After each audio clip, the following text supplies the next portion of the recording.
we'll make a start. Yeah, I just want to say good evening, everybody, old and new faces that are here this evening. We are looking forward to tonight's event. It is an event that we do try to do quite often on our platform because we do believe sickle cell is a massively important topic, and it has to be put out there as much as possible. So we're just going to bring in Chantel, who is our first guest speaker for tonight. Yeah, so I'm Chantel. I'm basically just going to give you an insight into my very, very personal journey of sickle cell, living with sickle cell so far. I'll probably be speaking for about 10-15 minutes, so bear with me. So yeah, at the moment I work in a college and I'm also an actor as well. And it's not always been an easy journey for me. Having sickle cell has basically shaped my whole life. I've said in the past when I've done stuff like this before that I've never really wanted it to define me or like limit who I am or what I want to do, but in a way it kind of has. And I struggled to come to terms with that. I used to hate that. But now I've kind of accepted it. I've accepted that it is who I am. And things have improved a lot since then with medications and having blood exchange transfusions. And I find that now the only limits that I have are kind of the limits that I set myself. But I'll rewind. I'll start at the beginning. So I was diagnosed at birth. And I think that finding out that I had sickle cell was obviously a lot harder for my parents than it was for me. Mm-hmm. I knew I was different because of how they treated me. Growing up, I was wrapped in cotton wool, sort of. Like they wrapped me up, when it was super warm. I'd be that kid in the hat, the gloves, the scarf, the coat, when everyone else was still in their t-shirts, shorts and t-shirts. They made sure that I took the medications, but I was a happy, carefree child, just living life. And my childhood was relatively pain-free. I could run, hop, skip, jump, just like every other normal kid. But don't get me wrong, I was never one of those kids that came home with like 100% attendance certificates from school, because often I was affected with aches and pains and such, but compared to crises that I've had as an adult, they were nothing. Mm-hmm. My parents, along with like the sickle cell counsellors in my local area, they always kind of explained my situation to my schools for me in case that I had a crisis and needed urgent medical attention. And I never told my school friends because I didn't want to be the odd one out. And that was kind of a trend that I continued up until I couldn't really hide it anymore. And it's not just the medical aspect of living with a condition, it's the life side of it as well. And because there aren't any obvious physical signs, people can find it difficult to relate to. So for example, like during my late teens and the early 20s, I noticed that whenever I went on a night out, it usually resulted in a crisis a day or two afterwards. And also because of the unpredictability of it, I found it difficult to make plans. So for example, I avoided going on holidays with friends because, well, for one, I'm a fussy eater and I always worry about what I'm going to eat when I go abroad and things like that. And the main reason is because I didn't want to become a burden, if I was to have a crisis whilst I was away. And the thought of having one is always in the back of my mind. It never, ever, ever leaves me. And if I ever do go away, I'm always prepared. So I carry my hospital care plan with me, especially if I'm traveling far, so that if the worst was to happen, doctors would know how to treat me. Having sickle cell, like I say, it did used to really frustrate me because it stopped me from doing the things that I really wanted to do. So like during uni, I lived at home. But after I graduated uni, I craved independence and adventure. And so I just said, right, I'm moving to London. So I did. Off I went. And I knew that moving so far away from my family would be difficult and that I would keep having crises, but I had to try. I was young. And I'm glad I did. I had the most amazing time. It's just a shame that I had to end so soon. So whilst I was working there, or whilst I was in London, I was working full time for this small company, and I was having crisis after crisis after crisis. And on this one occasion, about 8 months in, I was on the phone to management explaining that I was in hospital with yet another crisis. And they basically told me, whilst I was in my hospital bed on the phone, they basically told me that they thought it would be best if I looked elsewhere for work. And that one comment it put an end to my London adventure. That one comment made me feel really paranoid. I was wondering, how long they'd been thinking that, and it sort of made me feel useless as well. And the sad thing is, that wasn't the first time that sickle cell has affected my work and my prospects. And while I can sort of see it from an employer's perspective, I don't believe that I should be treated any differently just because of something that I was born with and something that I generally have no control over. But when I'm talking about crises, mine didn't really start properly until I hit adulthood, and I definitely wasn't prepared for them. I didn't know what to expect when it happened. The first one that I remember properly was during my second year at uni, and as well as the pain that come with it, I just remember feeling really scared. It was the unknown, and I didn't know what to do, and I wasn't entirely sure what was happening to me at the time. And on that occasion, the pain was in my lower back, and I was just writhing around. I couldn't stand, couldn't sit, I couldn't lie down. It was just,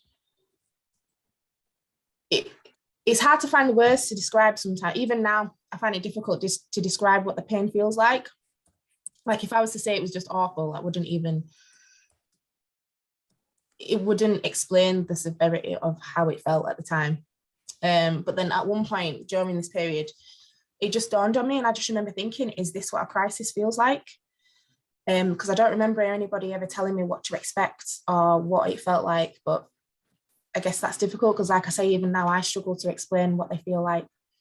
And that first crisis, it triggered the cycle of constant crises and constant hospitalizations. I had milder ones that I could deal with at home, but on those occasions where I couldn't, it meant a trip to the hospital. And there were days when I could not get out of bed. I was literally paralyzed with the pain, struggling for breath, just literally willing it to stop.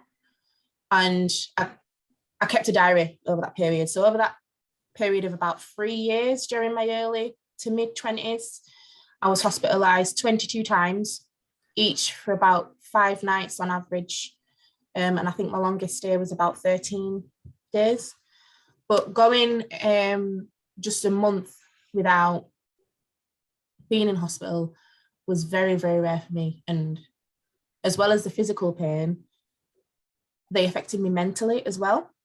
And it was a time when I often got frustrated and depressed because living with that pain, it takes its toll on you. And not only was it, crippling and agonizing, but I also regularly got complications which lengthened my recovery time. So I used to have got things like bone infections and chest infections, and I had a recurring leg ulcer as well for 3 years. But something that helped me stop the constant cycle of crises and hospitalizations was when I started having regular blood exchange transfusions. They're very different to a normal blood transfusion. And I hope I explained this right because there is a doctor there. So if I don't, then I'm sure he'll correct me. But they are very different to a normal blood transfusion. And I used to have them regularly once upon a time. So exchange transfusions basically are exchanging your blood for someone else's. So basically what happened for me is you get a vas cath, which is basically a huge cannula with like 2 ports coming out the end of it. And they get inserted under local anaesthetic into either your groin or your neck. Or the other option is to get a port in your chest. And that means that you don't have to go through getting the vas cath inserted. And for me, that was every 7 weeks under local anaesthetic.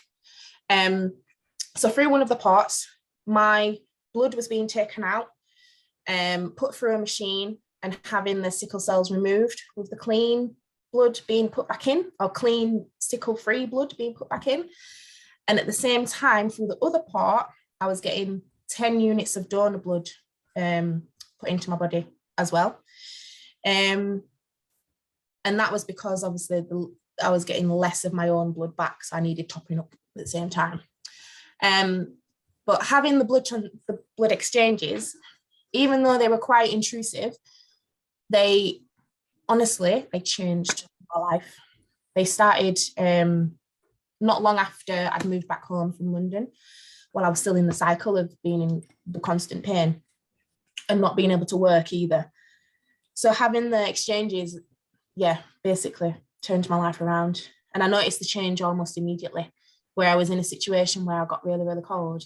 And normally it would have turned into a crisis, but it didn't.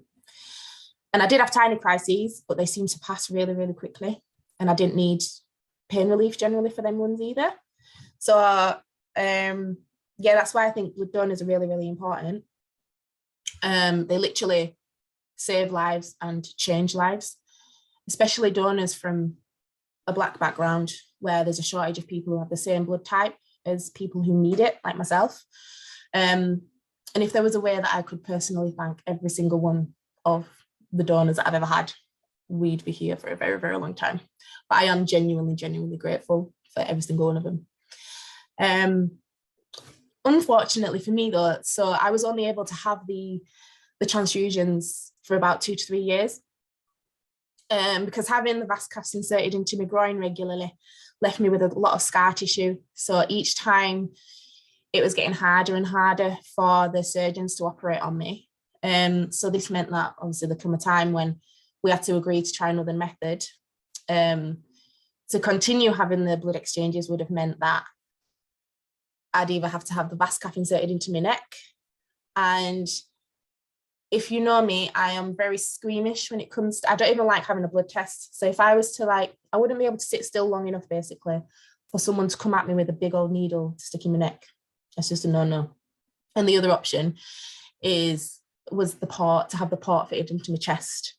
And the port is basically the size of I'd say your average car key these days. And it goes under the skin on the top part of your chest, and it just sits there, and it can last for about 10 years. And that's not really an option for me because I'm very vain, but then I'm not very fleshy when it comes to this area. So I just wouldn't want, a lump kind of sticking in places where you don't really want lumps and bumps.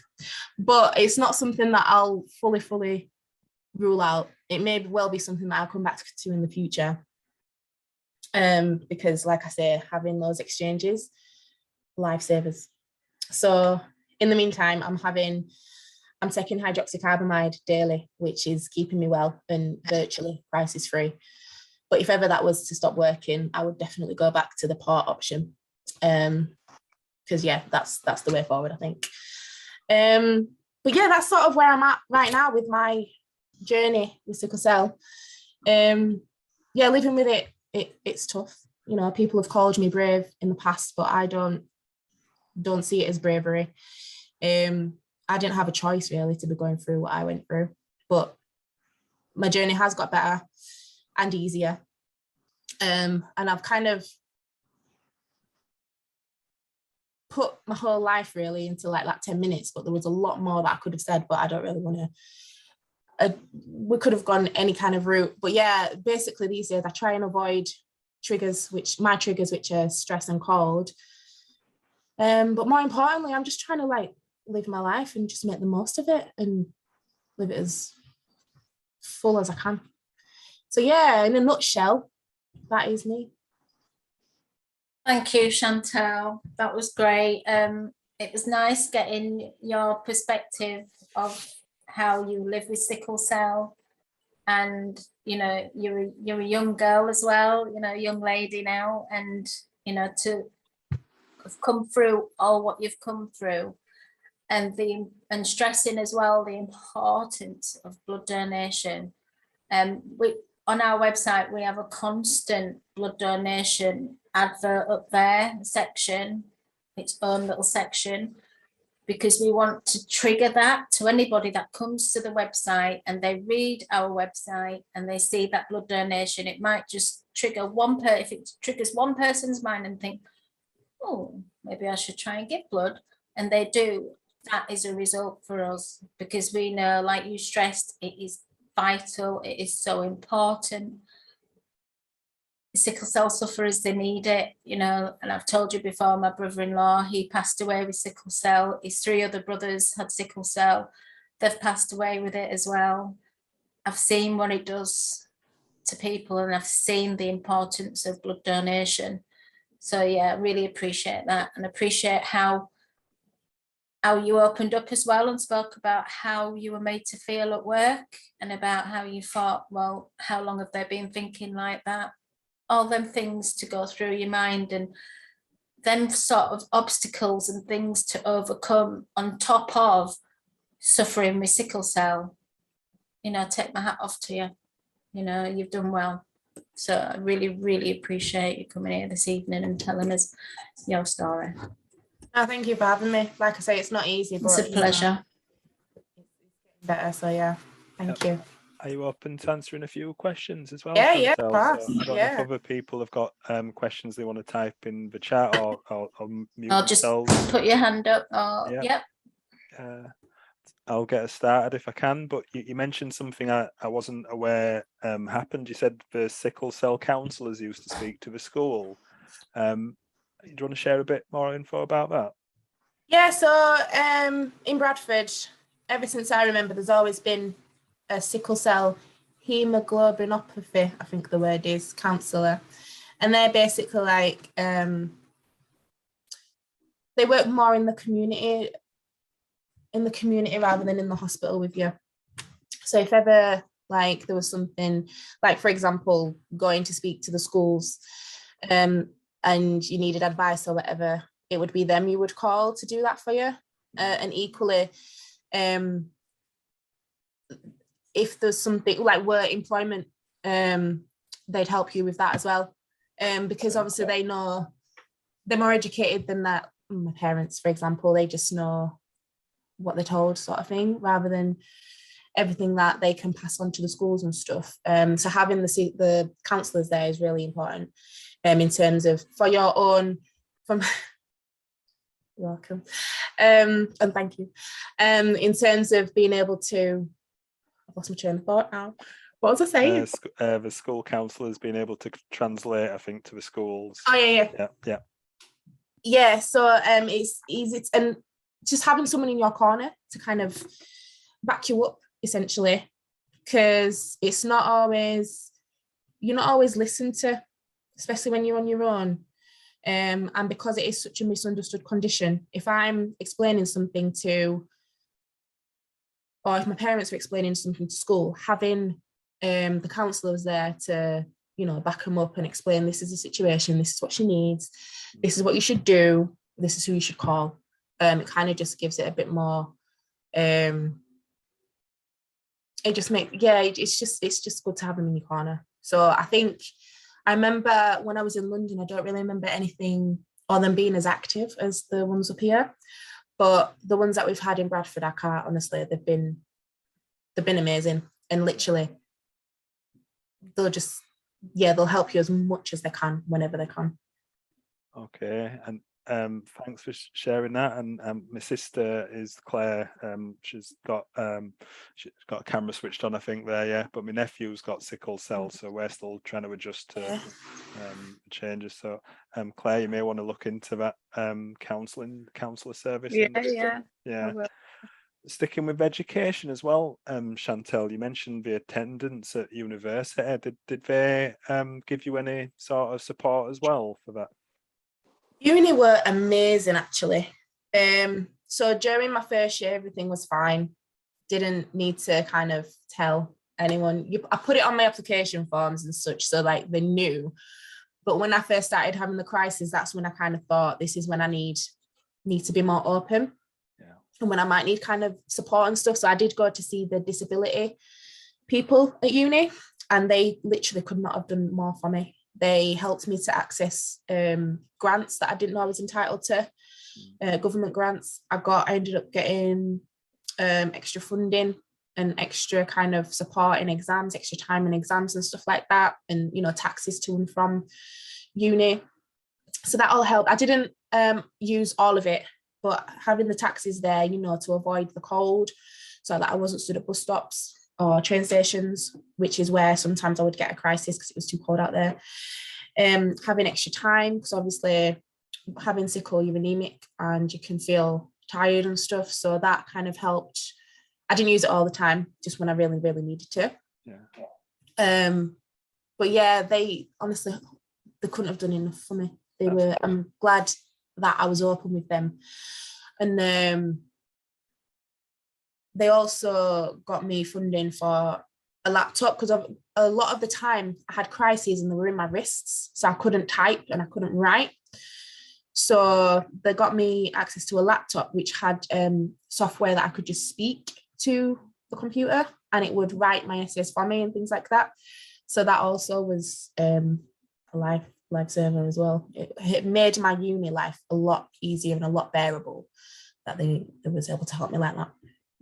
Thanks, Chantel. No, it really does help. And the last one from me was about the hospital care plan. So has that changed as you've gone through adulthood? Is it the same plan from teenager to early 20s, I'm guessing? But is it, yeah. Yeah, it basically just kind of outlines what needs to be done on like an emergency basis. So if I need to call, if all of my pain relief methods are failing at home, it kind of tells the paramedics what they need to do, and then also what the A&E staff need to do. So it's more that basis really. There's also like a ward plan attached to mine so that the ward know what they need to do. But where I am in Bradford, kind of everybody knows me. I'm on because I've been there so often. I'm on first name terms with some of the nurses, so they kind of know what I need and when I'm not right and when I need extra kind of pain relief and stuff. But yeah, when I go away, so like when I was in London, having that plan was super, super useful, because they didn't know me down there. They didn't know what my personal care needed. They just had, you know, their overall how they deal with sickle cell sort of thing. So having a personalized care plan is, yeah, I think that's a necessity as well. Yeah, I agree with the care plan. I've got a care plan because I've got a stomach condition, a rare stomach condition. Mm-hmm. And it's the same with me. So if I go into hospital, because I was in and out of hospital for quite a few years, the care plan explains the drugs and what's needed to alleviate the symptoms that I've come in with and what have you. And they're so important, like you said. Yeah. I think it just saves a lot of stress, undue stress on yourself. That's, you know, having that care plan in place, most definitely. That's 100%. great. And it's not really something that they can ignore, because it's their headed hospital NHS paper. Yeah. So yeah, if there was to ignore it, then that would not be a good thing. So yeah, No. kind of rules that they have to follow. Okay. So there's a question in the chat, Corinne. I don't know if you want to ask a question or if you want us to read it out, but I know we've got a doctor here that may answer some of the questions, so feel free. I can ask it. Yeah. I can ask. Hey Chantel, you're right, lovely. Yeah, thank you. Yeah. Okay, yes, and maybe Dr. Kamara might be able to help as well. I was just wondering whether or not is there scope? Is there an option of bone marrow transplant? Would that help to alleviate any sickle cell symptoms? Is that one of the treatments possibly? Thank you so much for having me. I think you'd probably be better off if you probably saw the presentation and maybe get the answer to that question. Fantastic. Okay. Right. All right. Thank you. What I was just going to play a short video. Just it's only a few minutes long. Just in between the segue. So if you'll bear with me, I'll just play it very quickly. I think it's 4 minutes long, but it's just about my nephew, as I was saying, that's also suffers with sickle cell.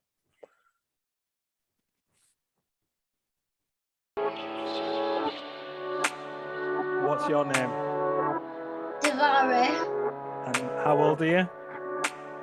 7. 7. We need to find the cure for sickle cell. Hello, Davare. Hello, Dante. Hello, Sis. How are you? Hi. Hi. Hello. Hi. So the reason I've asked you to come and speak to us today is just to talk about Davare and his sickle cell. So how was Davare diagnosed? When did you first realise he had sickle cell? They said when the midwife came out to check on him, they said when he came out, he was a bit yellow. His eye pupils were a bit yellow, so he had to have the heel prick done.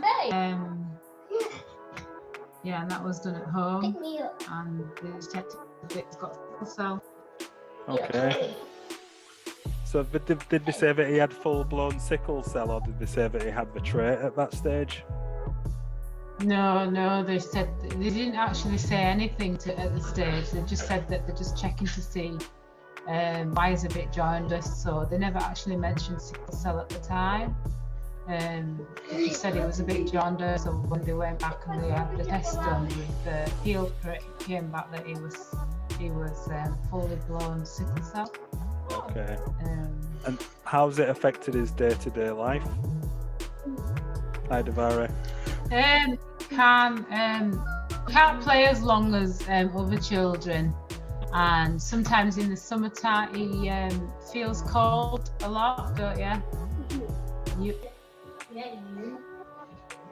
Right, so whereas other children can be playing outside for the whole day, well, Davare can't. He'll get tired. Yeah. It's like walking. He can't walk very far. He gets tired and he will have pain in his legs. Yeah. And how have you found the NHS? Have the NHS been able to help in any way? With the medication that he's on, they say that it seems to be helping him. Yeah. But I do when, like in the winter time, it gets worse in the winter. So we try to stay in the winter. Yeah. When it's cold, when it's raining, we try to be outside because he could have a crisis in a rainstorm. But I don't get any help from government. Basically, I've just had to learn to drive, and so that he's not walking a lot. Yeah. I've had to do all myself, just keep him warm. When you've been to the doctors, is it Huddersfield that's been really helpful, or have you had to go further afield? I go to Halifax. The only hospital now that I go to is Halifax. I used to have to go all the way to Leeds. Yeah. But I told them that because I don't get any help, I told them it's costing too much to go to Leeds every minute. Because I'm not a confident driver, we used to have to park halfway and then get the bus. Yeah. So it was quite a trek, that was. So now we just have Halifax appointments. Okay. And how are the school when it comes to Davare's symptoms? Are they well aware, and do they ever get involved? They kind of panic. Most of the times when he does have a temperature, panic, and they end up calling me to bring him home. So when I bring him home, all it is you just need to get bring his temperature down. They really do panic because there's not a lot of awareness of it. Yeah.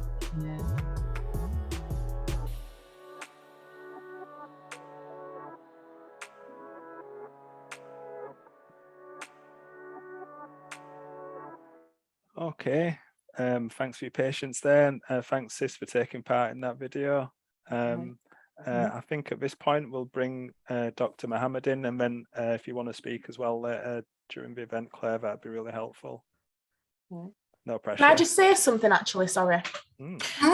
When Claire was saying about, is it, what's his name? Sorry? Davari. He could literally have a crisis in a rainstorm. That actually happened to me. I was at Notting Hill Carnival, of all places, and started to rain, and I literally I could feel my body start to go. So I was with my cousin at the time, and he went into a Sainsbury's, got me some paracetamol and ibuprofen, and then we decided to get the train back home. So I was on the train, I popped all these pills, just struggling, and then I got picked up from the train station and when I got to Bradford, like 3 hours later, and got brought straight to the hospital. So things like that actually do happen. And just like with you saying that, it just triggered that memory. So I think a lot, just stuff like this, raising the awareness that it could literally happen anywhere. You could be anywhere and these things happen. So yeah. Yeah. No, definitely. Thanks, Chantel. Okay, Mohammed, thank you again for coming along this evening. And if you'd like to introduce yourself and take the stage, so to say. Yeah, I'm not sure I can follow what Chantel has done, but we'll see how it is. In fact, I must say, I'm not even sure which way I can pitch this talk, because the talk involves a lot of facets of the illness, and whether I should focus on just, the pathology, i.e. the cause of the problem, how it is, or whether I should focus on the disease proper, or whether the prognosis, or maybe, if you like, the what do you call them, the groups, that would actually look into trying to create the awareness and sensitize the population out there. So my talk is actually styled in a format whereby there are myths surrounding this sickle cell, and so I've actually gone through them one after the other, just to try and dispel these myths and things like that. Instantly, Chantel has done a fantastic job, because she has got a lived experience. There's nothing more powerful than someone who's actually living it. And I remember, not wanting to digress, there's a song by Jimmy Cliff, where he says, "Who feels it knows it." And I think it resonates with a lot of people. If you listen to the lyrics, I think you would understand where I'm coming from. Incidentally, Mark, shame about the cushion you have there. It's always a conversation icebreaker. How can you say that after yesterday, Mohammed? It was fantastic. Come on. Yeah. We won the shield. Come shield, all right, no problems. Right, you want to allow me to share, then I'll try and whiz through this, all right. So, you would notice the name, well, body better past gentry. That is in Pidgin. It's in Creole, which indicates that health is better than wealth. This is, in our lingua franca, it's Creole, because originally I'm from Sierra Leone, and I sort of lead a group that looks into, health and the welfare and equality and equity of our people's health. So this is a presentation that I did for them, and again on sickle cell. So that's why you would see that, and there's no conflict of interest, I must add. All right, so as I mentioned, I like presenting with icebreakers because it sort of homes in on the subject matter. So, of course, I don't know, I might be teaching my grandparents to suck eggs, but I'm sure it's important for us to identify why is it we're talking about this, because somebody discovered it. And normally it's important to pay homage to these people. So who first identified or discovered sickle cell? And I'm proud to say that this chap, you know, Africanus Horton, is from Sierra Leone of Igbo parentage, and wrote this book of his, The Diseases of Tropical Climates and Their Treatment, in 1874. That was long, way, way long before the British chap, James Herrick, actually wrote his, you know, which was, you know, Western Discovery in 1910. So obviously, sickle cell, you may well be aware, maybe you may well know what it is. I mean, sickle cell anemia, just to remind ourselves, is a disorder, it's a disorder of the blood caused by an inherited abnormal hemoglobin.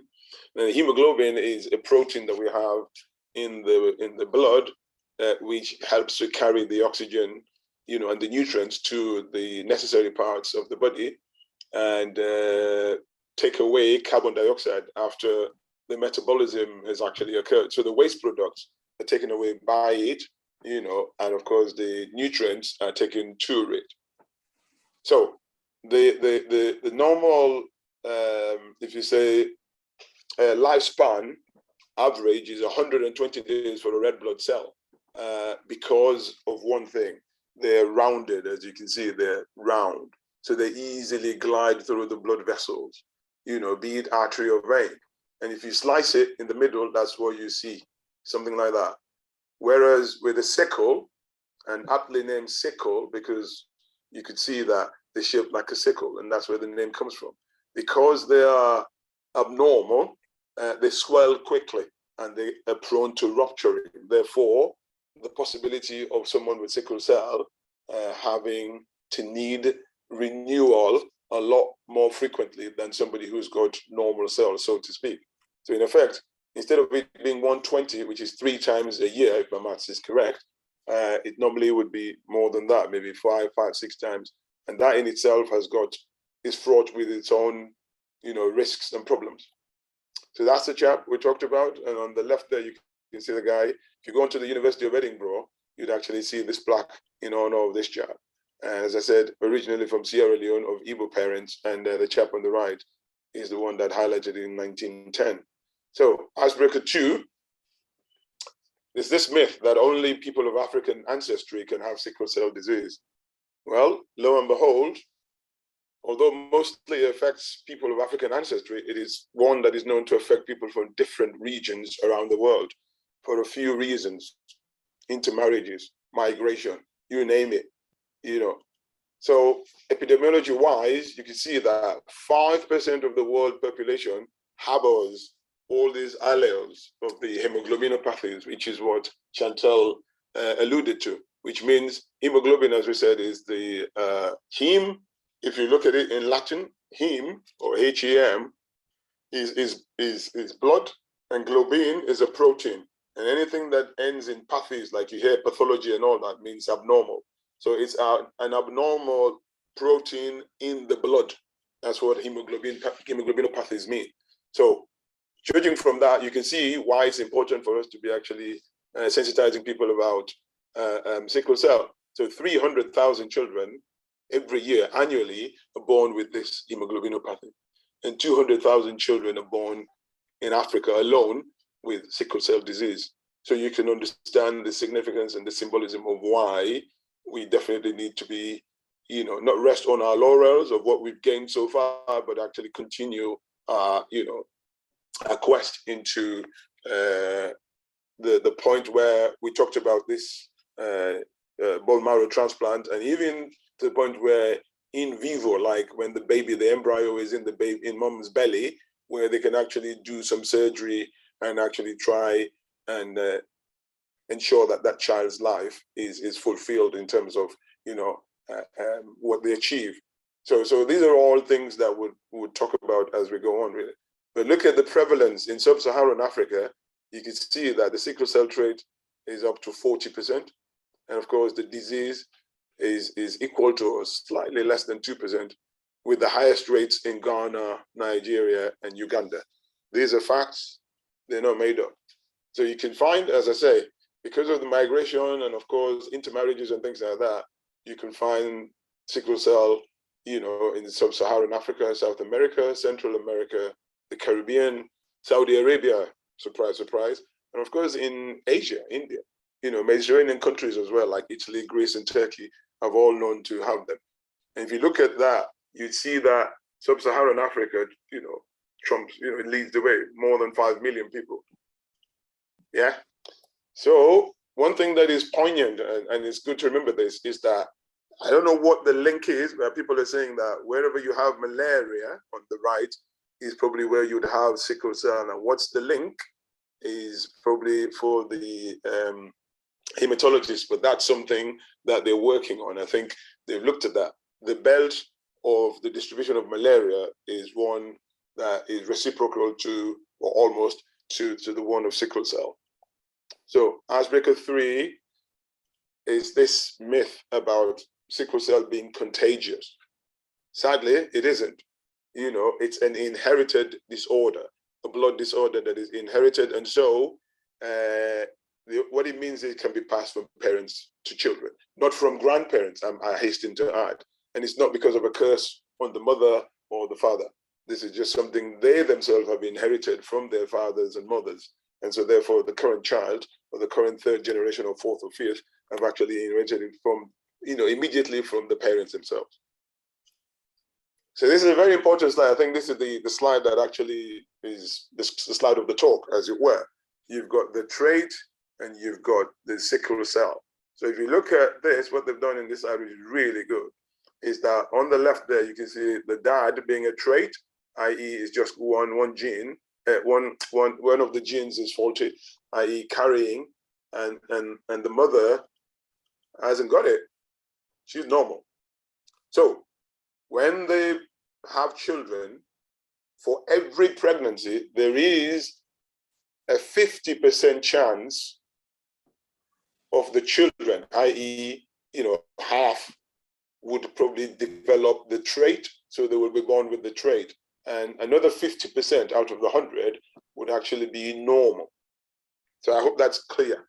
And then you go on the other hand, you have the mom and the dad bring people with the trait. So you've got, on the other hand there, just the dad, and now you have the mom and the dad. And in such a case, you have 50% chance of every pregnancy. I repeat, I want to emphasize, doesn't mean 4 children, it's every pregnancy. Yeah, there's a 50% chance of the children being ones that have the trait, and one, which is 25% of the full-blown disease, and another 25% of normality. So 25% normal, 25% full-blown sickle cell, and of course 50% of the trait. Then you can see here, you've got dad who is a full-blown sickle cell, and mom is normal. And what you have is what? You have 100% possibility that the child that would be born of those parents is possibly going to carry a trait.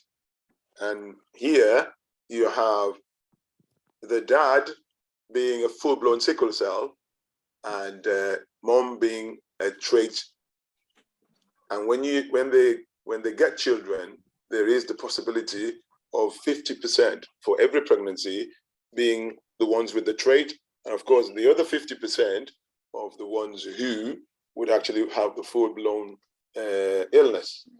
Now this is the main one where both of them have got sickle cell, mom and dad, and in such a case there is the 100% chance that the child that would ensue or come from this couple would definitely more likely to actually develop that.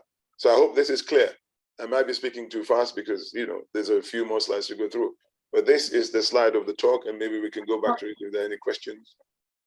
Right, icebreaker 4.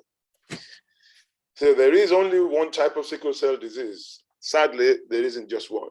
There are actually several types of sickle cell disease, including and not limited to, the sickle cell, thalassemia beta, and of course the SS, and the most common ones are these ones: the HB sickle cell, the HBS beta thalassemia, and the HBSS. Well, there's a lot more, as you can see. The one with the, there's so many of them. So that brings us to the symptoms and signs of sickle cell. And I think Chantel delved into this quite well. So if you can see, it's like a top to toe effect, it has. You can see that if it's the brain, people can sometimes develop strokes. I've seen people at the age of 10 and people at the age of 12 months, a year old, actually, having a stroke, developing a stroke. And that would probably sometimes can lead to mental disability, if you like. And of course, it can affect the eyes, as you can see, and that can cause, retinopathy, whereby that can lead to, problems with vision and sometimes even blindness.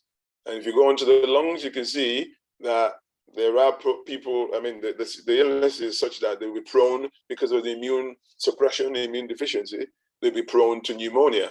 And that could then lead to pulmonary infarct when you have this chest syndrome, where you've got chest pain, and obviously because of blood flow being, obscured and, and altered, you can actually have problems with the respiration and ventilation. If it affects the heart, which we know because of the fact that when they're anemic, the blood is not being pumped to the organs of the body as readily as required. Therefore, the heart has to pump a bit more. So it's like if it's to be allowed to beat normally between 60 and 100, you now have something like 110, 120, maybe more than that, in order to accommodate the needs of the body. In so doing, if you imagine you go to the gym, obviously, when you pump the iron, you build the muscle, and that's what happens to the left side of the heart. It gets bigger. And in so doing, it gets to the point where it begins to sort of default or maybe falter. And that causes what we call congestive heart failure. And of course, because the blood is being changed frequently, there is the distinct possibility of, gallstones. This is the gallbladder you can see here under the liver. So that can actually be a tendency to happen, gallstones. And when you eat something fatty, obviously the gallstones can actually cause problems with the pain and the right upper quadrant, nausea, vomiting, and the likes of it. Of course, because of the issues surrounding the spleen on the left, sometimes you can get atrophy where the blood supply is limited, and as a result, the spleen can die of its own natural death, which is called autosplenectomy. So then, of course, you are now prone to infection. As a result, you have to be taking antibiotics. Some people, you may have seen, have been taking penicillin for the rest of their lives because they've lost the use of their spleen. And that is what could happen with multiple crises and things like that in the sickle cell disease. Normally, you'd have to have it removed because of trauma, but because of the recurrent infarct that takes place on the spleen, that can die on its own, and that can cause that problem. You see. Then, of course, you got again blood supply to the kidneys, which would then probably sometimes manifest themselves in blood in the urine. So if you got like blood in the urine, or sometimes it can cause stones in the kidney, and of course the blood flow can be sort of impacted, and as a result you get infarcts. Then of course the blood flow to the extremities, like the fingers, the toes, blockage of that can sometimes lead to a breakdown of the skin, and people are aware of ulcers forming in the lower legs, because of the lack of blood flow to and fro. And of course, the bone marrow, because it's being asked to do more than its fair share, can go into overdrive, which is what we call hyperplasia. And that in itself is fraught with a lot of complications because the immune system is not as robust as it should be. Then, of course, because of the lack of blood supply to the bone, you find there's what we call necrosis. That's the death of the bone, because the bone would be dead without the blood vessel that supplies the blood to it. So if you get the blood being occluded in the artery or the vein, definitely the bone would die. And that's what you call aseptic necrosis, because the necrosis means it's dead, but aseptic means it's not infected. Normally, like osteomyelitis, infection of the bone is what would actually give rise to that. But in this particular case, it's because of the lack of blood that it actually dies a natural death. And that in itself can sometimes, because of the superimposed infection, can give rise to osteomyelitis. You can see that children, develop stunted growth, the damage to the eye, and as I say, all sorts of things. So from top to bottom, you have possibility of being affected. So I've said a lot. Now, just look at this and read this video, maybe just as a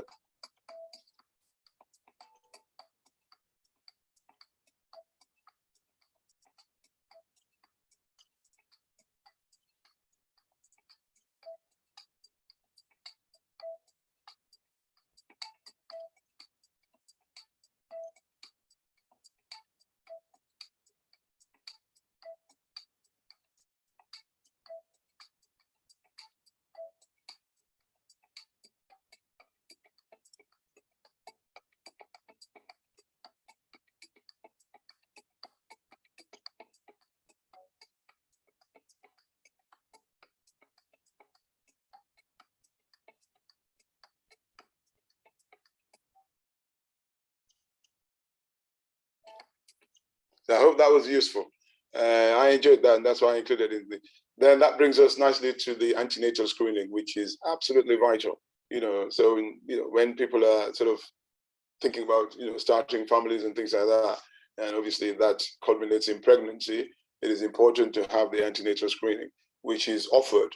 So the blood is sent for the screening, and of course, if you get positive results, you get the information, and obviously you're offered counseling, and then obviously your partner then gets screened as well. And again, it involves sending of the blood, for screening, and then information is actually given to you and counseling offered if you have positive tests. That is the couple that are very much at risk, really. And of course, you have what we call prenatal diagnosis. So if at all there was nothing there, but there is the suspicion, then they can do fetal blood sampling, or they can do chorionic villus sampling. Now, that in itself is fraught with risks as well. It's definitely important to mention that, because sometimes that can lead to miscarriages and things like that. But there are newer techniques which are available in the NHS, like the implantation, and all of that we'll talk about if we have time. But mainly that's how they do.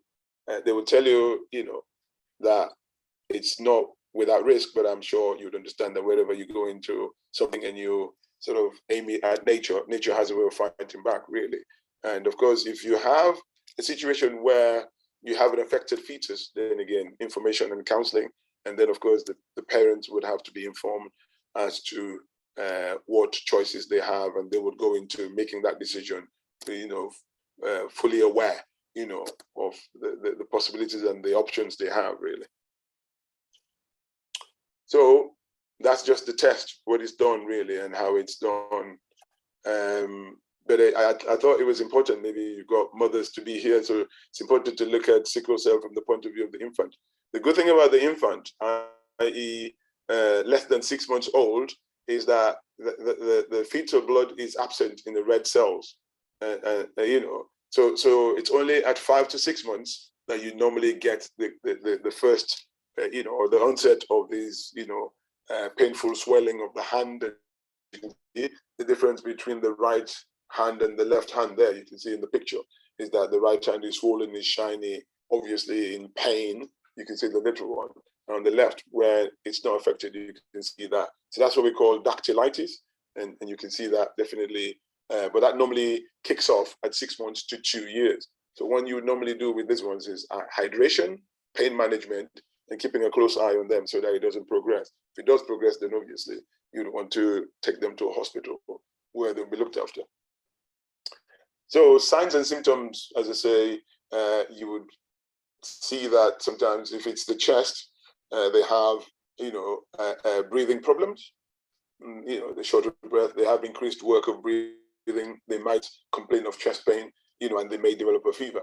So obviously when you take them to the hospital, they would want to do some, especially in the ED where I work, I'm an A&E consultant, you would then obviously want to give them adequate analgesia.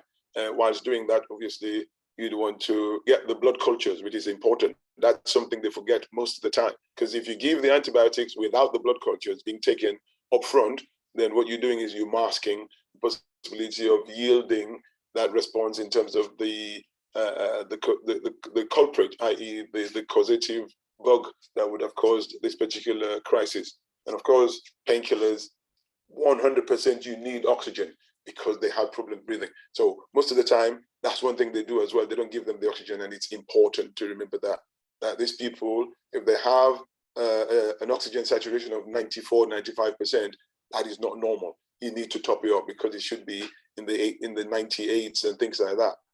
So it's important for us to actually, pass this message on, especially when someone has got a management plan.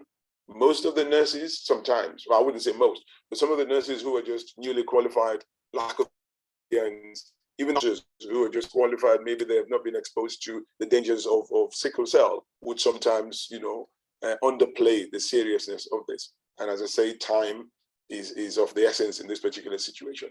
It actually would save someone to go into a full-blown multi-organ failure if you act in time. Because if you give the antibiotics in time, you rehydrate them in time, you give them the adequate analgesia, clearly you would be saving their lives and you'll be actually making sure the complications that set in would actually be abated.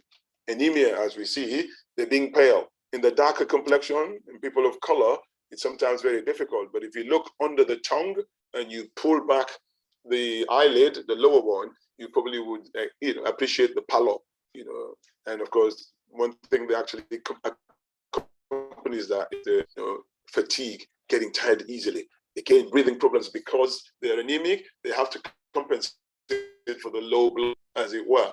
And of course, as I said, we talked already about stunted growth, and of course, puberty sets in later on, in comparison to the ones that don't have it. Again, the treatment includes antibiotics, blood transfusions, like Chantel has alluded to. Hand-foot syndrome, we talked about already, where you have the pain, coldness to the hand and feet. And of course, pain medication and liquid and fluids to treat that. Infections, absolutely vital. You act in time, make sure they're up to date with all their vaccines, the antibiotics of choice, and of course, prevent them from getting infection between 2 months to 5 years. Again, you get the pain. We talked about the spleen as well, the splenic crisis. That is one thing. If they complain of pain on the left side of the belly with weakness and a rapid heart, the tachycardic, then definitely you need to be rushing them to hospital in order to be treated to make sure we save the spleen. Otherwise, it might end up with a splenectomy, and therein lies the danger where they will have to have antibiotics for the rest of their lives. Visual problems as well. And as I told you already, I've seen children as young as 1-2 years develop a stroke. So if you see them, holding onto their heads and maybe have weakness on one side of the body, and they're not as alert as they have been, and in older children, there's a speech deficit, maybe they're slurring, and the vision is not as good as it were, then obviously you need to be taking them to hospital, rushing them as soon as you can. The adolescent one is not as much different from the youngsters, i.e.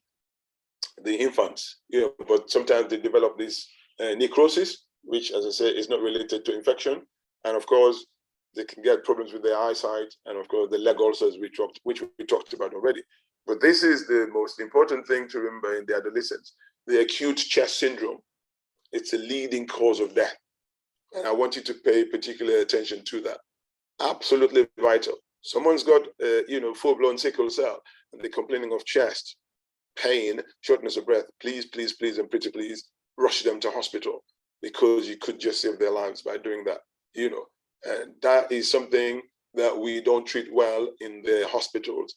A&E is sometimes faulty, because of the fact that either lack of knowledge, the lack of availability, the lack of information or what, but it's something that needs to be homed in terms of how we manage people in acute crisis. Icebreaker 5. Well, people think it's a short-term condition. Well, I disagree. People will have it for their entire lives. There's no questions about that. The crisis under good management may be short-lived, but people definitely would have that because it's present at birth, manifests itself at 6 months, and for the rest of their lives will have that. So what do we do then? In terms of treatment, remember, because they're immunocompromised, it's important to be up to date with the vaccines. The one that you actually remember is the meningococcal vaccine, because they're immunocompromised, they're prone to meningitis, in crowded areas, in dormitories, in universities and things like that. Even in places like Hajj, those that go for pilgrimage, the pneumococcal vaccine, again, because the chest is the only organ that communicates with the outside world 20 times a minute, it is most at risk. That is why even people who've got HIV and AIDS, one of the most dangerous things that would kill them is pneumonia, because that is the organ that communicates with the outside world. And of course, a telling point is COVID. As you can see, what has happened.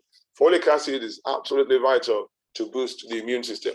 Blood transfusion, as Chantel has actually alluded to, is important. That it becomes a bit of a problem because financially, psychologically, socially, and morally and otherwise, it becomes a big problem because it's fraught with its own complications and problems. Now, we talked about, someone asked the question, bone marrow transplant. Well, we look at it. Stem cell transplant is one thing that is being bandied about now. There's something that is being offered in certain hospitals or certain trusts in certain areas in the country. Analgesia, 100%. Don't give paracetamol or brufen to someone in crisis. You're wasting the time, and you are definitely not doing them any favors by doing that. You need something strong, something morphine.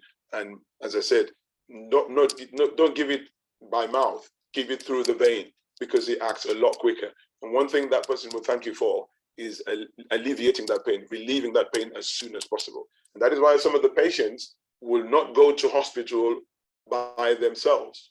They actually would want to wait for an ambulance. They can actually wait at home for another 20, 30 minutes, but at least they know when the ambulance crew comes, they'll give them the injection, and that would relieve the problem. And when they come in through the ambulance, they know they're treated a lot quicker and a lot more seriously. They take it more seriously, and therefore they'll get the repetitive fluids, as well as the blood taken, as well as the painkillers, because you're not just giving the painkillers, but you want to make sure you check whether it's been effective or not. And if it has been, as the pain dropped from 10 to 4 to 2 to 3, and what you're aiming for is the lower figures. And that means you have to check to see the efficacy. And if it's less, then obviously you might need some topping up. And if you can't give morphine because of the fact that it has its own side effects, that it causes problems with the breathing, it drops the blood pressure and affects other things like constipation and all that, then perhaps what you can do is provide what we call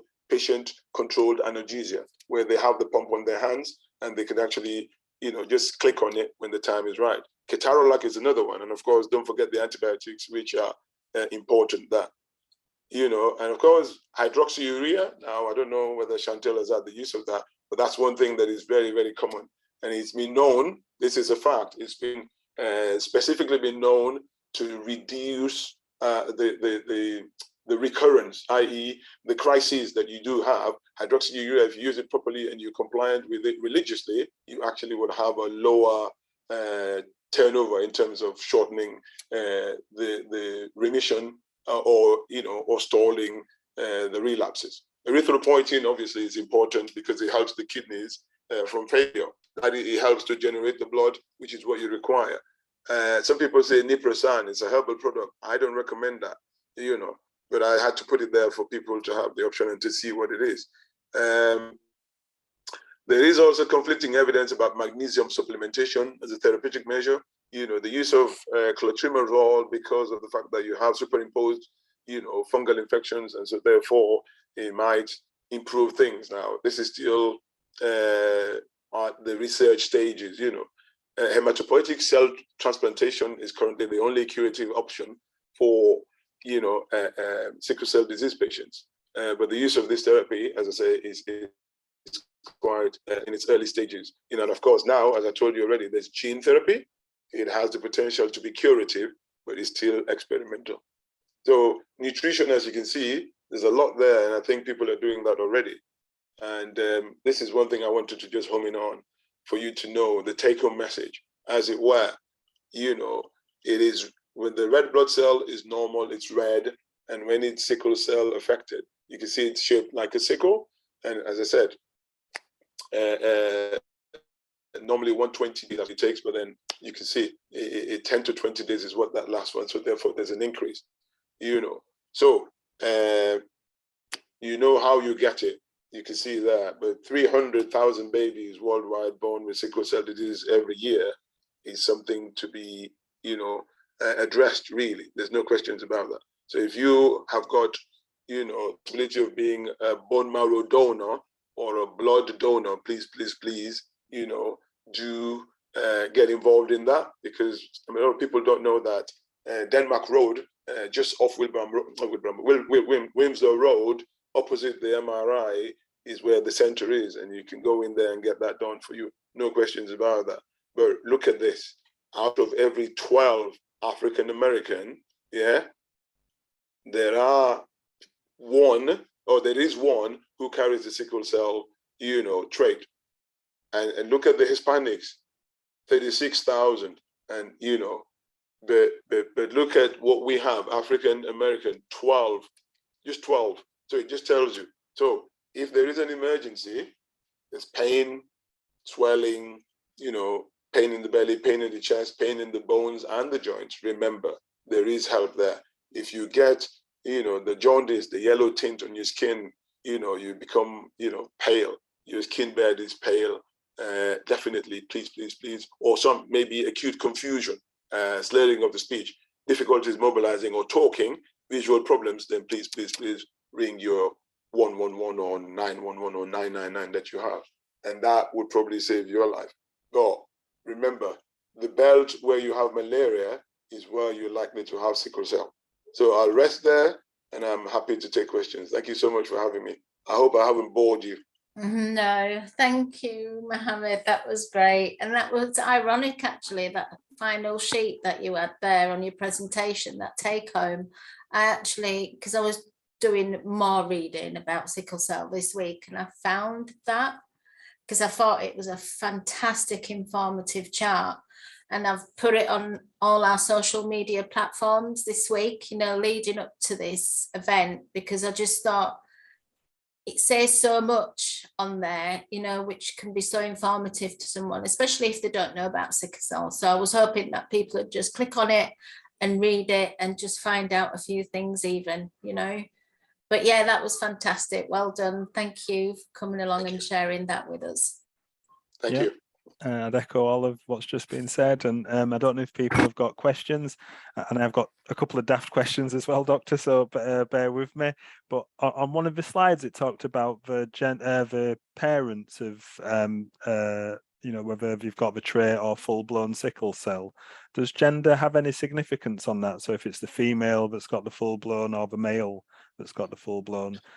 I don't think the gender has any role to play on that. I mean, the fact remains simple. If you go, as I say, if you go full-blown, and the other one's got a full-blown, then the likelihood of getting a normal child, so to speak, is just zero. No questions about that. So irrespective, because you see, the child inherits there's 46 chromosomes in any human being. 23 they inherit from dad, 23 they inherit from mom. So if one of those 23 is from mom, and mom has got it, it doesn't matter whether mom is a man or a woman, you will just, inherit it, and that's it. So it's just, the law of, if you like. Yeah, that's fine. I thought it would be a daft question, but I'd ask it anyway. And no, again, hydration was something that you mentioned there as well. So does alcohol consumption and other things, we've had a hot summer day or 2 days of it in Britain recently. Does that increase the chances of crises as well? The alcohol. Yes, alcohol and environmental conditions, like we said about the rain. Absolutely. I mean, as I say, you advised that on a cold winter day, I think you advised 6 to 8 glasses of water, or for your hydration purpose. Now, of course, on a hot day, especially for people who have got an abnormal, if you like. I don't like to use abnormal, but a blood disorder, put it that way, that actually makes them prone to, sticking together and swelling and then destroyed way earlier than somebody who hasn't got that. Clearly, you're more at risk. There's no questions about that. And the more you hydrate, the smoother the flow of the blood to the organs that need it. Remember, this metabolism is like taking the nutrition via the oxygen to the organs that need it. And then once the metabolism has taken place, the end products of that metabolism is then removed again by the blood. So if the blood is not flowing because it's sticky, because it's dehydrated, then obviously, you know what I'm talking about. One thing people don't understand is we look at the human being, nobody recognizes that with all this physique and all that, 70% of that is actually water. Yeah. It's in the liquid status, that's it. So you look at the liver, look at the muscles, look at the bone. You know, instead of the human weight is water, or if you like, liquid, and then 30% is all that solid. So if you disrupt that balance, that harmony, and say, for example, it's 70-20, but then there's a deficit of 10, you begin to feel that. There's no questions about that. Yeah. Okay. Thank you. And newly qualified nurses as well. I know there was a big push to try and make sure that during that medical training that different skin tones and backgrounds were included. Is there anything being done by the NHS or the training schools to include sickle cell as an issue? Yeah. I'm proud to say that this is the push, you know, and I think what we have, not unless the trust is not listed, but all the trust bar none should have of management that has been, if you like, disseminated to all the trusts in the country by the NHS and the Department of Health. You know, in fact, talking about Manchester, where I am, the MRI, which is the largest trust in the country, has made it standard that anybody who comes to the hospital and is to undergo any surgery, they all would have that screening done. Yeah. Bar none, whether you are Caucasian or person of color or whatever, they all would have that reticulocyte count, you know, measured. And of course, that screening will take place. So, because I know they lost somebody who, you know, when you look at him, he was so pale, and they thought, oh, this guy would not have that. But of course, he was one of those that required it, and sadly, he became hypoxic under the knife and sadly died. So the coroner ruled that as a prevention of future death, which is what Regulation 28, it is important to have that as a general rule, you know, that everybody should have that bar none. So that's the only way you can actually ensure that you don't miss anybody that, you know, for example, the one that got away or, you know, you wouldn't want that. So therefore, everybody's under that and that's it. So everyone should be compliant 100%. Now, whether that's the case or not, I can't vouch for everybody, but it should be that. Okay. So thanks for that, Mohammed and Dr. Mohammed. I don't know if anyone's got any other questions, but I can keep asking them if nobody else has any at this stage. But okay, the folic acid. As a youngster, I've got sickle cell trait, and folic acid was something that my doctor recommended in my teenage years, but I've stopped taking it as an adult. As a trait carrier, I'm guessing there's no real benefit, or you know, yeah. I mean, if you're a trait carrier, as you say, the folic acid, as long as you're compliant to the required dose, and that goes for all the other vitamins, it shouldn't harm you. I mean, for example, that's the thing with it. So I don't think there's a problem taking it as long as it's within the therapeutic dose. Yeah. Of course, it's very, what's the word for it? A lot of people don't like taking tablets. I understand that. But the fact remains simple. You know, it's important to just prevent it. And for me, if you talk to a good doctor, they'll tell you preventative medicine is the best. Yeah. Rather than attempt, you know, at curative medicine. Because if a good doctor tells you I'm going to cure you, then they don't know what they're talking about. Okay. If you prevent it, you actually would be able to do something about it, and I think that's the key. So I don't want to digress, but I'll tell you a simple story. When I work, we decided we had the need to measure our vitamin D levels because of COVID. So COVID is intricately linked with the vitamin D level. So I'm digressing a bit, but I wanted you to home in on that. This is the key issue with the folic acid, because of the fact that we have melanin under the skin, which is far more than what our counterparts, the Caucasian counterparts, have. We then don't absorb these sun rays. And as you can see, happily, or I don't know, is he happy or not? Because it was so bad that a lot of people were whinging about it being hot. But how many times do we have in the year this sunshine? So apart from that, we don't have much of it. Apart from that, the melanin is, you know, sort of preventing the absorption. So therefore, the person of color is more prone to low vitamin D levels. Now, therein lies the devil in the detail, because vitamin D levels being measured is a very expensive, if you like, procedure, all right? Investigation. So as things stand, the GP is fully aware of the fact that, hang on, mate, if I'm going to be measuring, vitamin D levels for all these people, I'll be bankrupt. So what they've said is just take it. Yeah. You don't even need to measure it, because we in our trust decided we want ours all measured. And they say, all right, you go to your GPs, and the GP says, forget that. You're not going to have that. So what we did, exactly. So what we did was to take each and every one of us to encourage each other to take 1,000 micrograms a day. And I've been doing that for 2.5 years, and I guarantee you, I'm standing, and not anything to do with COVID as it is. Thankfully, I've actually dodged it. So it just goes to show you that the folic acid would definitely be helpful within the limit. Yeah. Because if you take vitamin D beyond the limit, or it becomes toxic, it can cause stones in the kidney. It can increase the pressure, the blood pressure, and it can cause stones in the ears, which then causes problems with your balance. So there's a lot of things that could happen. That's why it's important to stick to what you should take within that therapeutic dose, and it should be fine. Okay, thank you again. Any questions from the room? If not, I'll keep going for 2 more. I'll board them to silence. Asked about vitamin D, like you said, because I was looking, and it was there's a thing that 1,000 makes no difference to us. So it does. No, I mean, as opposed to taking the difference between 1,000 and 3,000 or 4,000, because I'll happily take 3 of the tablets or 4, which doesn't seem to have done me any harm, as far as I know.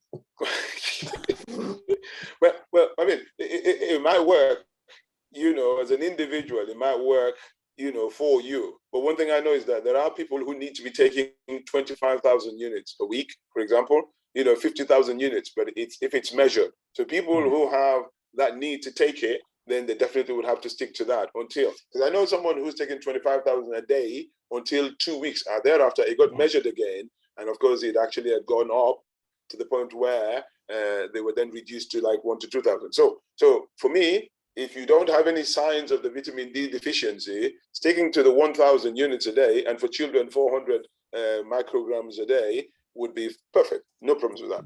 Yeah. But if you want it to be measured and you be told that it's way too low, then of course maybe the 4,000 might not even be enough for you. So that's what I'm saying. But 1,000, it's good for anybody. In fact, half a loaf is better than none, really. That's the way I look at it. And can I just ask you about the sorry, Liz, fresh fruit and veg, because Mark was saying folic acid. I'd say to Mark, grow your own fruit and veg. That's a good source as well. Don't be lazy. Well, Absolutely.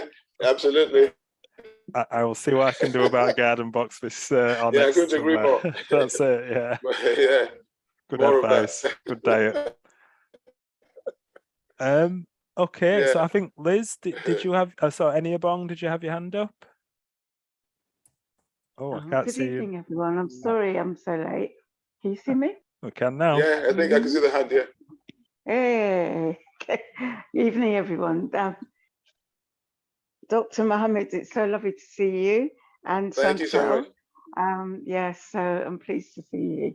And I'm sorry that I missed the talk, but I was just going to say that we ran out of vitamin D in London. So just let's leave it there, because London, there's 80% of the population, black and white, so the random GP population, with the vitamin D deficient. So myself, every winter, I take vitamin D supplements, but you must take it with calcium. So, but the pharmacists run out of calcium, which is delicious. It's a really nice way of taking it. It's sort of like a fizzy lemon sort of taste, but it's calcium and vitamin D, and you couldn't get it anywhere in London for about 2 years. So I don't know what it's like in Huddersfield, but vitamin D with calcium is the way to get it into your bones and into your bloodstream as well. But I think it's important that we take it anyway. As I agree with what Dr. Mohammed's saying, because everybody's deficient, literally everybody is. And it's not just about skin, it's also about muscle and all sorts of the immune system as well. I'm sure you said that, but I'm just reiterating that because vitamin D is literally super. But they were recommending taking it to stop you getting COVID at one stage in the pandemic. But you know, I'd still keep my distance from people and wear my mask as well. And people of African descent as well should take it, and we should take a higher 100%. level of it as well, because it's hard for 100%. us to absorb it anyway. Absolutely. Yeah, Absolutely. that's what I was told, and I was like, oh, okay. Oh yeah. Yeah. But also, if you're pregnant or trying to get pregnant, you need to up your dose as well. But you know, it's African.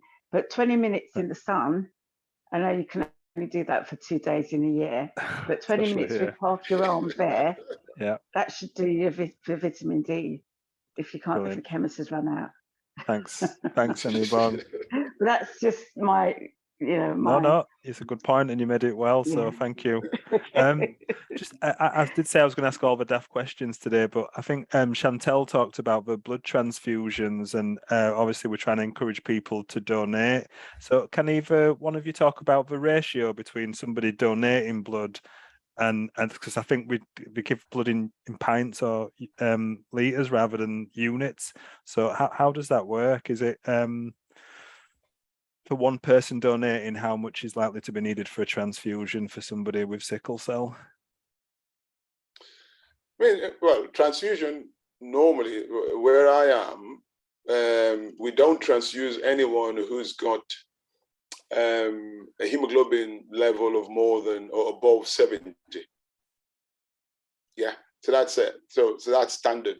Now I don't know whether that's nationally agreed, but I know anything below 70 would require, for starters, 2 units of blood. That's how it is, you know. But of course, if it's above 70, then obviously you could, you know, sort of modify that by, you know, taking the iron tablets, depending on whether this is iron deficiency or not. Because sometimes if you do too much of that, again, it's fraught with some problems where you could then get iron overload and all that. So these are all things that are tailor-made for, bespoke, if you like, for the individual. So they have to be checked and, you know, analyzed, and then that would be good. So I may not have worded the question as well as I should have done, but so if for somebody who's receiving the donation, how many people would have needed to have donated for that to happen? So 2 units is that's 250 mils per unit, is that right?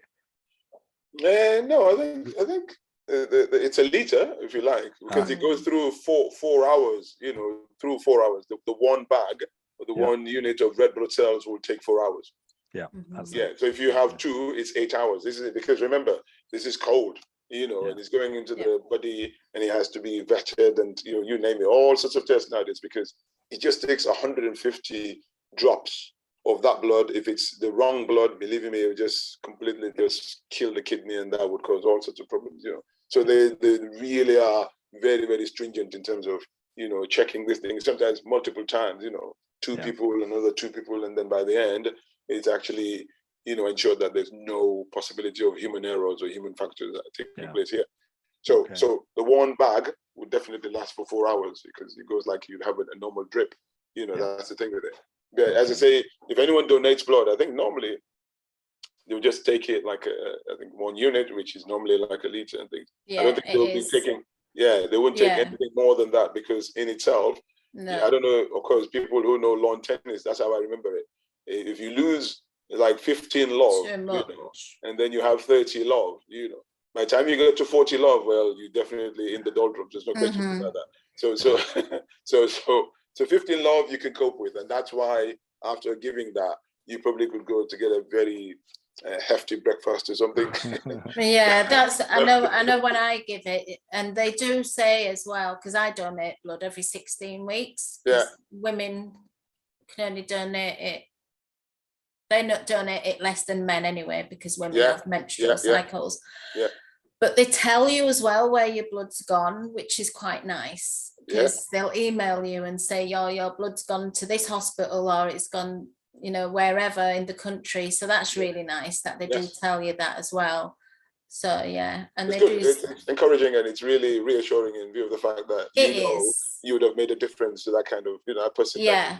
Which, as I say, is a rarity. Especially if yours is a B plus It's or a that, no negative. Wow. yeah, You know, it's just, you know, yeah, and it's the RO as well, because she did say when I first started giving blood and they did the tests and that, and they said, oh, you do know how important your blood is. Yeah. And I said, yeah. I said, so I'll be here every 16 weeks giving my blood. That's not a problem. That's good. That's very encouraging. That. Thank you Yeah. for doing that. Yeah. No worries. Okay, so if there's no more questions for either Chantel or Mohammed, Sis, are you okay? Did you want to ask any questions? I don't know if your kids have dragged you away, or are you okay with? Oh, you're on mute at minute. Can't hear you, Claire.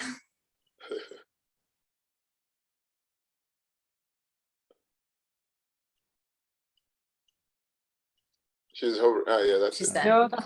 No, every question's been answered. That I've just been jotting down what I need to ask my consultant for a care plan, and yeah, you've it's been really good listening to you. So I ain't got no questions. It's important, isn't it, Claire, when you come to something like this, you know, you've got a child that's got sickle cell and it's learning. You know, you're going to take something away from this, which is why we do these events, because we feel it's so important, you know. Okay. Brilliant. Thank you so much. We hope we've not touched you. No, thank you, Mohammed, and thank you, Chantel. Really appreciate you coming along this evening to educate us and to help us understand.